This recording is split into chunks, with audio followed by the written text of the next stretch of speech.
Olá, pessoal. Vamos continuar falando sobre o trabalho de luto? Vocês sabiam que existem visões diferentes sobre morte no mundo?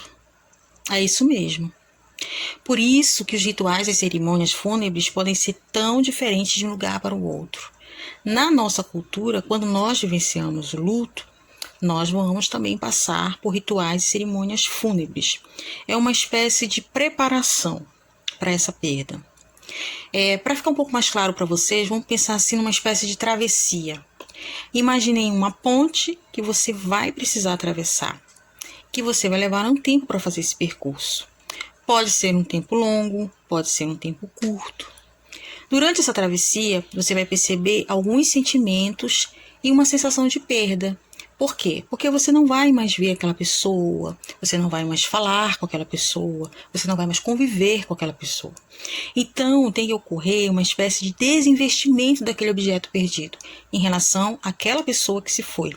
E muitos sentimentos, eles vão surgir durante esse processo, devido à própria sensação de perda também. E aí vão vir muitas lembranças, fantasias que você não tinha consciência, mas que elas sempre estiveram lá, adormecidas. É como se elas estivessem no fundo do baú do seu psiquismo. E aí elas vão ressurgir com a perda desse objeto. A forma como você vai vivenciar essa travessia vai depender dessas lembranças, dessas fantasias, que também tem a ver com as perdas que você já teve na sua vida. Lembra que nós falamos no primeiro vídeo que desde criança nós vivenciamos perdas? Então, pode ser e vai acontecer no momento do luto, e você vai sim fazer algumas conexões com essas perdas passadas. Por isso que nós chamamos de trabalho de luto, que é porque o seu psiquismo ele vai estar, sim, trabalhando o tempo todo, durante esse processo. Existem muitos estudos sobre esse tema, mas eu vou falar especificamente sobre um estudo realizado por uma psiquiatra chamada Elizabeth Kubler-Ross. Ele é muito conhecido num trabalho que é desenvolvido pela psicologia hospitalar.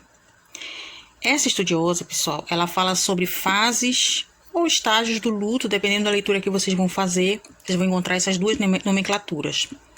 Essas fases são negação, raiva, barganha, depressão e aceitação.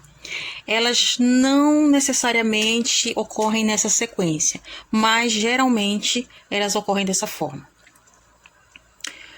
Vamos começar então, né? A negação ela surge logo que a pessoa tem a notícia da perda ou até mesmo da possibilidade de perda. Então, ela tem uma tendência a não acreditar que aquilo realmente está acontecendo. Frases como, não é possível, não pode ser, não quero saber, elas são bastante comuns. Pode haver também uma sensação de choque, a pessoa querer se isolar e não querer falar com ninguém.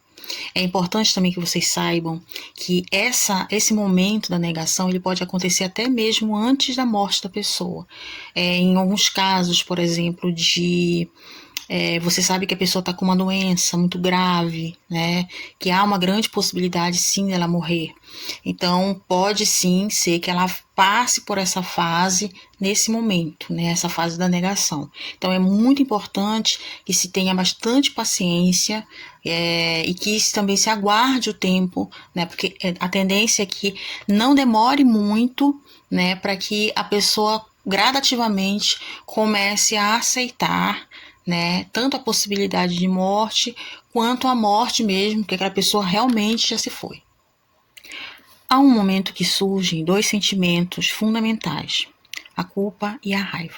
O sentimento de culpa, ele surge de uma maneira bastante reflexiva, né? A pessoa pensa assim, por que eu não fui um bom filho? Por que eu não fiz mais o suficiente para evitar essa morte?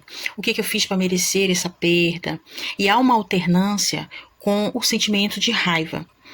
Às vezes a pessoa ela tende a também culpar, por exemplo, o médico, ficar revoltada, né? Por que esse profissional não fez o suficiente para salvar minha mãe, ou meu pai, ou meu filho? Às vezes culpar um membro da família, se revoltar contra o membro da família, você não cuidou como deveria. Então, para a família é um momento bastante difícil de lidar, né? E algumas pessoas, elas ficam presas, né, a essa sensação e esse momento durante meses, às vezes até anos, dependendo de como era a relação dela com essa pessoa. A barganha, conhecida em alguns textos como negociação, é quando a pessoa ela negocia consigo mesma. É uma tentativa de aliviar a dor da perda e ponderar possíveis soluções para sair daquela situação. Ela é muito observada em casos em que a pessoa ela está com alguma doença muito grave, que existe o risco de morte, então ela começa a recorrer, por exemplo, a religiões ou a crenças, faz promessas, diz que vai mudar a vida dela se ela sobreviver. Então é um momento em que ela vai precisar de muito apoio e de diálogo também. A depressão, ela é um momento considerado bastante delicado, porque a pessoa ela tende a se isolar mais, não querer se alimentar, não querer fazer atividades do cotidiano que antes ela costumava fazer. Então, ela pode realmente começar a ficar bastante debilitada. Deve ser acompanhada, né, pelos familiares, porque realmente é uma fase que ela pode acabar se estendendo mais do que o necessário. Por fim, vem a aceitação, né? Que é quando a pessoa consegue lidar melhor com aquela perda, começa a fazer algumas reflexões, se mostra mais disposta a vivenciar essa falta. Então vem os sentimentos de saudade, de boas lembranças.